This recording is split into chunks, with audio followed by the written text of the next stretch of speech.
जरूर जी के यहाँ आए हैं, किस तरह का कार्यक्रम आपने देखा और ऐसे कार्यक्रमों से क्या फायदे होते हैं शहीदों के लिए? देखिए, मैं बहुत प्रभावित हूँ। मैं पूरे देश घूमा हूँ बच्चों को आह्वान देने के लिए, सेना में आने के लिए, लेकिन इस तरह अपने एक शहीद पुत्र को याद करना ये अनूठा है। इतना भव्य समारोह, और ये 25 साल हो गए हैं समारोह को होते, जिसमें इतने जन समूह आया है। मैं बहुत बहुत प्रभावित हूँ। किस तरह इसी तरह वीरता की परंपरा चलती रहती है। देखिए, हमारे जो जो हमारे हमारे गाँवों में पुराने ज़माने में वो कवित होते थे, जो बहादुरी की शौर्य गाथाएं गाते रहते थे। गज भर छाती पृथ्वीराज की, आंखों भय मशाल। और देखिए, इस कविता से लोग शहादत और कुर्बानी को याद रखते थे। ठीक है, तो अब यही माध्यम रह गया जिससे हम शहीदों को याद रखें, कुर्बानी और शहादत को अपने मूल्यों में हाईएस्ट वैल्यू दें। इस तरह के कार्यक्रमों में प्रशासन को कितनी सहभागिता निभानी चाहिए, या इस तरह के क्या विशेष आयोजन होनी चाहिए जिससे शहीदों को सम्मान मिल सके? देखिए साहब, एक एक देश का कर्तव्य है कि वो अपने शहीदों को सम्मान दे।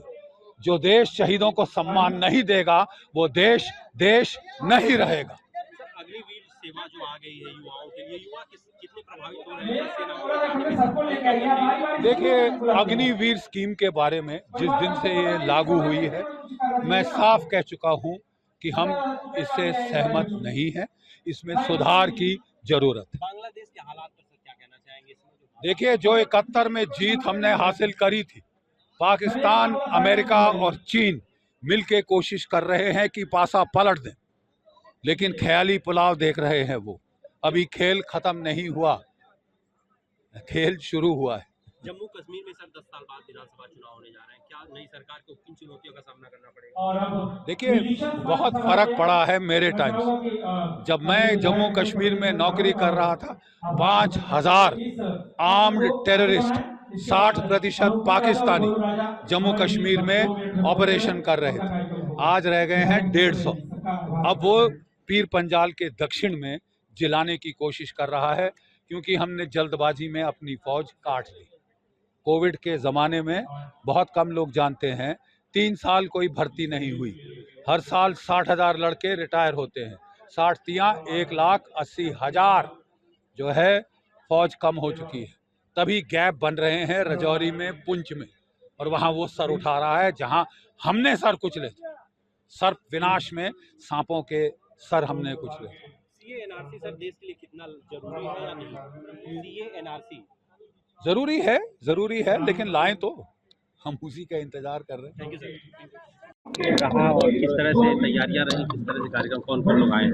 देखिए, कार्यक्रम बहुत अच्छा रहा, आप लोग देख ही रहे होंगे। कार्यक्रम बहुत अच्छा था, और हमारे इस शहीद मेले के जो मुख्य अतिथि थे, जीडी बख्शी साहब, मेजर जनरल जीडी बख्शी साहब, और साथ ही साथ नायक दीपचंद जी जो कारगिल योद्धा हैं, और उनके साथ माननीय धर्मेंद्र यादव जी सांसद आजमगढ़ भी थे। और कुछ सांस्कृतिक कार्यक्रम अभी बच्चों का हुआ है, और भी सांस्कृतिक कार्यक्रम चल रहा है, और अभी भी कुछ कार्यक्रम चलना बाकी है। हर बार हमारा ये सवाल रहता है कि प्रशासन से कोई सहयोग मिला, इस बार भी वो क्या ऐसी कोई? प्रशासन का सहयोग का मतलब एक है कि प्रशासन जो शांति कायम करने का जो उनका सहयोग था, वो सहयोग प्रशासन हमको दी है, लेकिन और कोई ऐसा कोई सहयोग कार्यक्रम के लिए ऐसा कोई सहयोग प्रशासन का नहीं। जी आज आजमगढ़ आए हुए हैं आपके कार्यक्रम में, क्या आप चाहेंगे किस तरह से आपका सहयोग मिले, मैंने किस तरह से बताया? मैं देखिए, सांसद जी से बोला था कि शहीद स्मृति या शहीद स्मारक या शहीद वन उपवन हर शहीद का होना चाहिए, और अच्छे स्तर से होना चाहिए, और जिस दिन वो शहीद हुए थे उस दिन उनके इसी तरीके से हर शहीद का कार्यक्रम होना चाहिए। शहीद मेला हर शहीद के यहाँ होना चाहिए, और मैं इसके लिए भी उनसे कोई बात नहीं किया हूँ कि सर मुझे क्या चाहिए क्या नहीं। मैंने उनको निमंत्रण दिया कि सर इस तरह शहीद मेला होता है, मेरे बड़े भाई थे जो कारगिल में शहीद हो गए, तभी हम लोग 24 साल से लगातार उनके याद में एक शहीद मेला का आयोजन करते हैं, उसमें आपको मैं बुलाना चाहता हूँ। उन्होंने निमंत्रण स्वीकार किया और आए भी। और उन्होंने कुछ आप किस तरह मदद करने के लिए शहीद उपवन बनाने की तरफ कोई बात तक की है? अभी उन्होंने बोला है, अभी तो उन्होंने बोल उद्बोधन कर रहे थे, उन्होंने बोला है कि अगर मेरे लायक कुछ भी ज़रूरत होगी तो मैं सहयोग करूँगा इस बात में। धन्यवाद आप सभी लोगों का। अगर आप ये वीडियो YouTube पर देख रहे हैं तो हमारे चैनल को सब्सक्राइब करें और बेल आइकन को दबाना ना भूलें। अगर आप Facebook पर ये वीडियो देख रहे हैं तो हमारे पेज को लाइक करें।